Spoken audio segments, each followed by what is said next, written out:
Hello friends, welcome to my YouTube channel Bill and Tech. Today in this video I am going to guide you that how you can use your earphone as a mic in your desktop computer. So friends, for this is my earphone and now I am inserting this in my desktop mic port. I'm inserting in front option.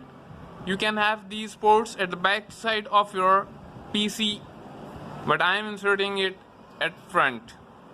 So after inserting in the mic port, right click and now go to the sounds,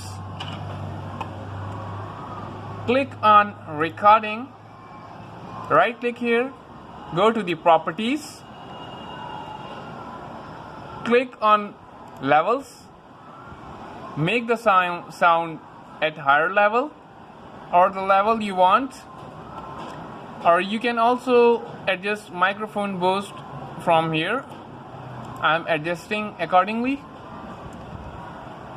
Now click on listen, check it, click on apply, and now click on OK.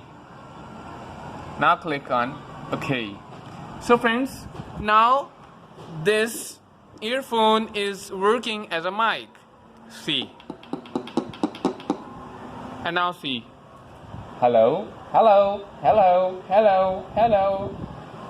So this is how you can use your headphone as a mic in your desktop computer. The one interesting thing is here is that the part which we insert in our ear will act as a mic. So thank you for watching and bye for now.